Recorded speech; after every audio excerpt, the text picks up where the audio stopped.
प्रश्न 4 का पहला, दो सहअभाज्य संख्याओं का मासा क्या है। तो सहअभाज्य संख्या उसको कहते हैं जिसका कि सार्वगुणनखंड केवल एक होता है, यानी वैसी संख्याएं जिसका सार्वगुणनखंड एक होता है उसको क्या कहते हैं, सहअभाज्य संख्या। तो यहाँ पे कह रहा है दो सहअभाज्य संख्याओं का मासा क्या है। तो जैसे देखिए, अगर हम 9 ले लें और 22 ले लें, ठीक है, तो ये सहअभाज्य है। क्यों? क्योंकि अगर 9 का गुणनखंड कौन कौन होता है, 1 होता है, 3 होता है और 9 होता है। ठीक है, 9 1 3 9 से विभाजित होता है, तो 9 का गुणनखंड हो गया 1 3 और 9। 9 1 से कटता है, 3 से कटता है और 9 से कटता है। अब देखिए 22 का गुणनखंड हो जाएगा 1 2, 2 से भी 22 कट जाता है, और 11 से भी 22 कट जाता है, और 22 से तो कटेगा ही, 22 गुना 1 22। तो 22 का गुणनखंड हो गया 1 2 11 22, और 9 का हो गया 1 3 9। तो देखिए 9 और 22 में सिर्फ 1 मिल रहा है दोनों में। यहाँ 3 है लेकिन इसमें 3 नहीं है, यहाँ 9 है लेकिन इसमें 9 नहीं है, यहाँ 11 है लेकिन इसमें नहीं है, यहाँ 22 है लेकिन इसमें नहीं है, यहाँ पे 2 है लेकिन इसमें नहीं है। तो 1 मिल रहा है दोनों में। तो 1 क्या है, अगर किसी भी दो संख्या या दो संख्या से ज़्यादा संख्या में सार्वगुणनखंड 1 हो तो उसको क्या कहते हैं, सहअभाज्य संख्या। तो यहाँ पे 9 और 22 है सहअभाज्य संख्या, क्योंकि इसका सार्वगुणनखंड 1 है। उसी तरह और उदाहरण ले सकते हैं। तो मासा क्या होगा, 9 और 22 का 1 होगा, क्योंकि 1 दोनों में है, दोनों के गुणनखंड में 1 है। तो जो संख्या दोनों के गुणनखंड में हो उसी को क्या कहते हैं, मासा, यानी महत्तम समापवर्तक। तो दो सहअभाज्य संख्याओं का मासा क्या होगा, 1 होगा। तो लिखेंगे दो सहअभाज्य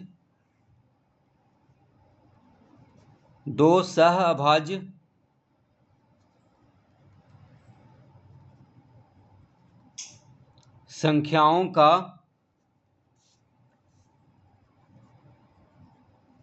मासा बराबर 1, यानी दो सहअभाज्य संख्याओं का मासा होगा 1, क्योंकि सहअभाज्य का सार्वगुणनखंड 1 होता है। तो सार्वगुणनखंड जब 1 है तो 1 ही मासा हो जाएगा।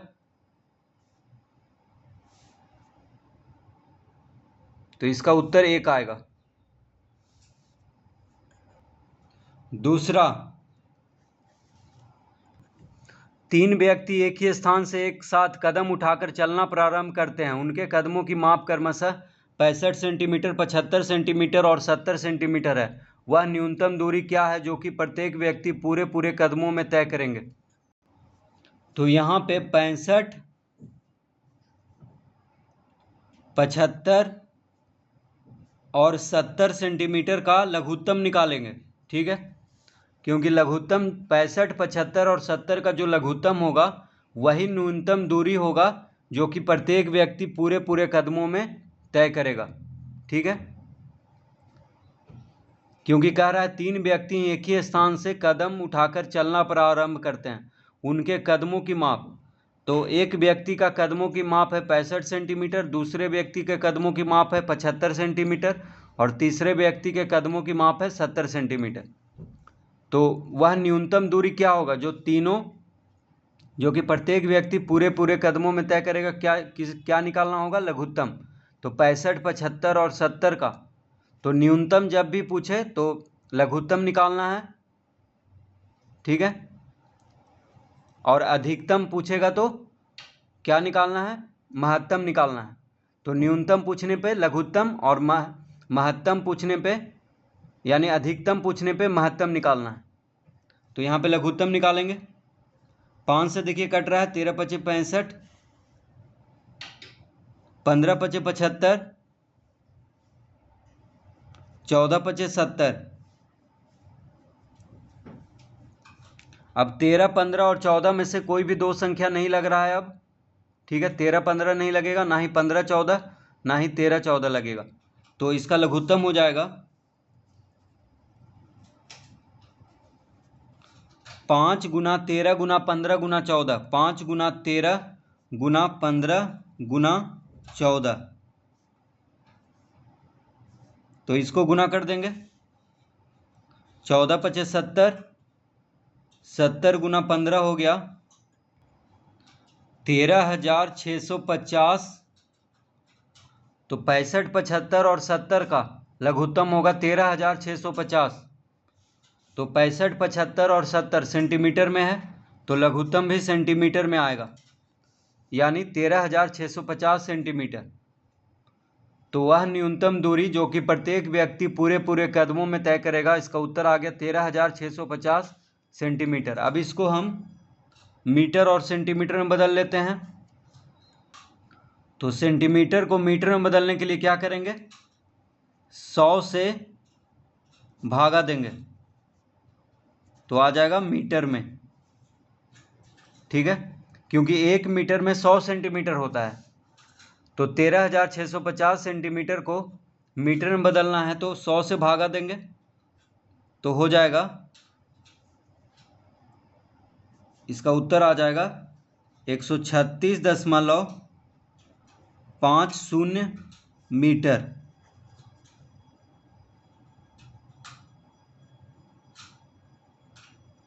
तो 100 से भागा देंगे तो 0.50 के पहले, यानी 100 पे 2 सुनना है, तो 0.2 अंक, दशमलव के बाद 2 अंक होना चाहिए, इसीलिए यहाँ पे दशमलव दे देंगे 50 के पहले। तो 136.50 मीटर, तो हो गया 136 मीटर और 50 सेंटीमीटर इसका उत्तर।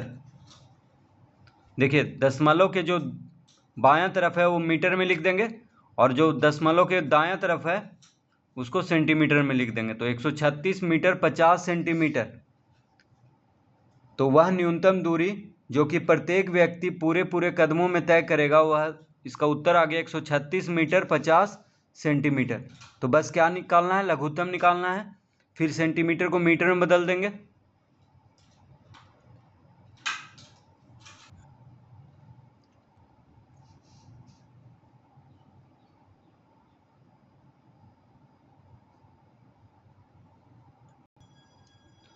तीसरा,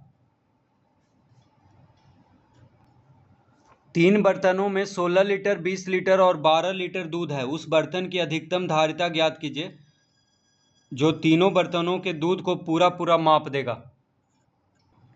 तो इसके पहले वाला प्रश्न में न्यूनतम पूछा था, इसमें अधिकतम पूछ रहा है। तो अधिकतम में क्या करना है, यहाँ पे महत्तम निकालना है, और न्यूनतम में ऊपर न्यूनतम पूछा था दूसरा प्रश्न में, तो वहाँ पे लघुत्तम निकाले थे, और यहाँ पे अधिकतम पूछ रहा है तो यहाँ पे क्या निकालेंगे, महत्तम निकालेंगे। तो 16, 20 और 12 का क्या निकालेंगे, महत्तम। ठीक है, 16, 20 और 12 का, यानी 16 लीटर, 20 लीटर और 12 लीटर का महत्तम यानी मात्रा निकाल देंगे तो इसका उत्तर आ जाएगा। तो 16 का गुणनखंड कर लेते हैं, 2 8 16, 2 चौके 8 और 2 दूना 4। अब 20 का गुणनखंड करेंगे, 10 दूना 20, 2 पचे 10, 12 का गुणनखंड, 2 छक 12, 2 तिया 6। तो 16 का गुणनखंड हो गया 2 गुना 2 गुना 2 गुना 2। ठीक है, 2 गुना 2 गुना 2 गुना 2। 20 का गुणनखंड हो गया 2 गुना 2 गुना 5। 12 का गुणनखंड क्या हो गया, 2 गुना 2 गुना 2 गुना 3। अब देखिए, जो दोनों में होगा वही इसका मासा होगा। ठीक है, महत्तम। तो 2 गुना 2 इसमें भी है, 2 गुना 2 इसमें भी है, 2 गुना 2 इसमें भी है, तो तीनों में 2 गुना 2 है, यानी महत्तम तीनों का हो जाएगा, मासा बराबर हो जाएगा 2 गुना 2। तो जो तीनों के गुणनखंड में होगा वही महत्तम होगा। तो 2 गुना 2, 2 गुना 2, 2 गुना 2 तीनों में है। ठीक है, तीनों के गुणनखंड में जो रहेगा वही क्या होगा, महत्तम होगा। तो 2 गुना 2 बराबर 4, यानी महत्तम आ गया 4। ठीक है। तो यहाँ पे अधिकतम पूछ रहा था, अधिकतम धारिता, तो अधिकतम में महत्तम निकालना है और न्यूनतम में लघुत्तम। ठीक है, तो यहाँ पे अधिकतम पूछ रहा है तो महत्तम निकालनी है। तो इसका उत्तर आ गया 4 लीटर, क्योंकि लीटर में सब दिया हुआ है। तो लिखेंगे इस अधिकतम धारिता, तो लिखेंगे अतः बर्तन की अधिकतम धारिता बराबर 4 लीटर।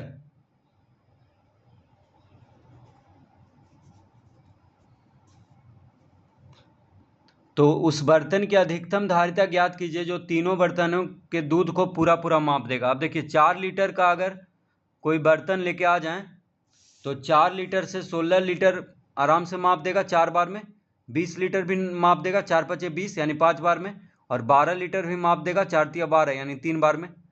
ठीक है, तो ये तीनों का क्या निकालना है, महत्तम निकालना है, जो कि आ गया 4 लीटर। तो अधिकतम में क्या निकालना है, महत्तम, और न्यूनतम में लघुत्तम।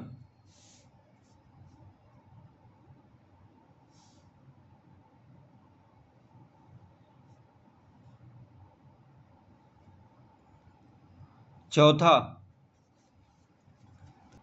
वह सबसे छोटी संख्या ज्ञात कीजिए जिसे 9, 5 और 6 से भाग देने पर प्रत्येक दशा में 4 शेष रहे। तो यहाँ पे 9, 5 और 6 का लघुत्तम निकालेंगे, क्योंकि सबसे छोटी संख्या पूछ रहा है। तो सबसे छोटी संख्या में क्या निकालना है, लघुत्तम, यानी न्यूनतम में लघुत्तम। न्यूनतम कहें या सबसे छोटी संख्या कहें एक ही बात है। तो न्यूनतम में लघुत्तम और अधिकतम या सबसे बड़ी संख्या में महत्तम। तो यहाँ पे लघुत्तम निकाल लेंगे तीनों का। देखिए 3 से कट रहा है, 3 तिहाई 9, 5 नहीं लगेगा 3 से, 3 दूना 6, अब नहीं लगेगा कोई भी दो संख्या, तो इसका लघुत्तम हो गया 3 गुना 3 गुना 5 गुना 2, 3 गुना 3 गुना 5 गुना 2, 3 तिहाई 9, 9 पचे 45 दूना 90, यानी लघुत्तम हो गया 90।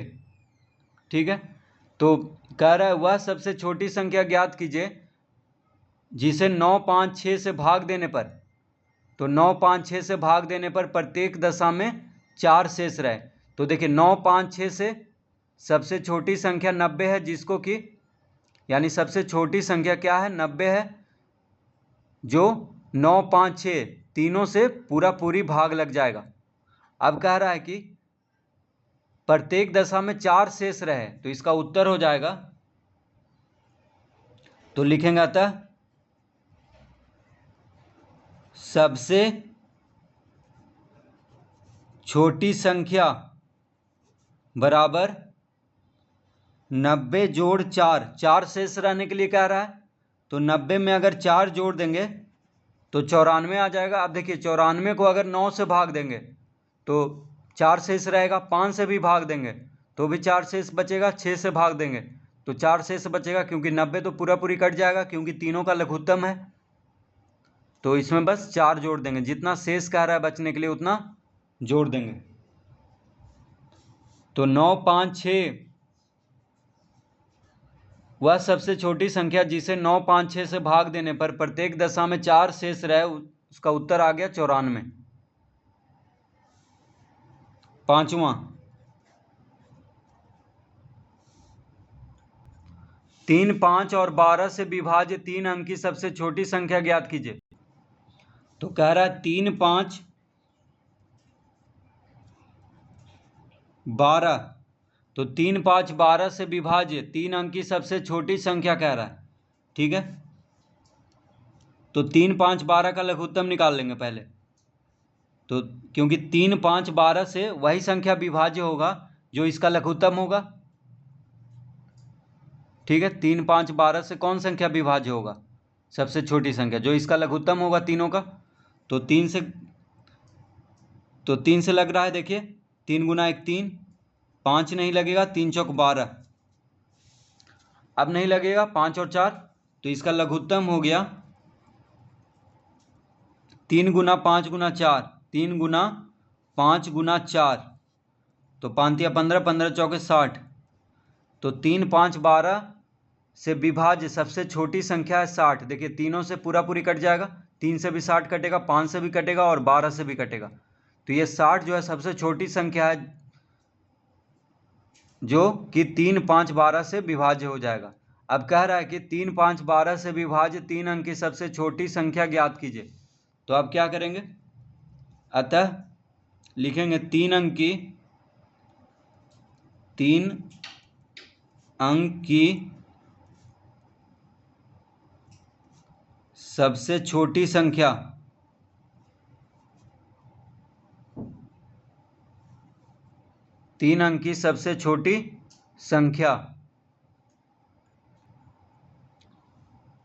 जो 3, 5 और 12 से विभाज्य है।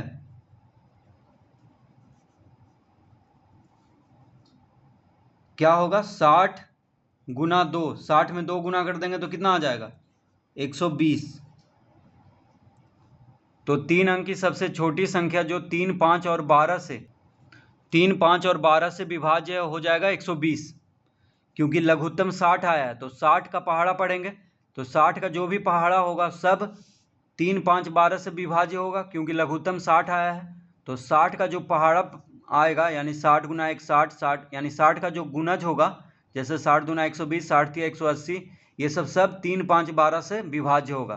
तो हमको कह रहा है कि 3 अंकों की सबसे छोटी संख्या निकालना है जो 3, 5 और 12 से विभाज्य है। तो 60 में 2 गुना करने पे क्या आ जाएगा, 120। तो 120 3 अंकों की सबसे छोटी संख्या हो गया जो कि 3, 5, 12 से विभाज्य होगा। तो इस तरह से इस प्रश्न को हल करेंगे। तो लघुत्तम निकाल करके और 60 का पहाड़ा पढ़ना है।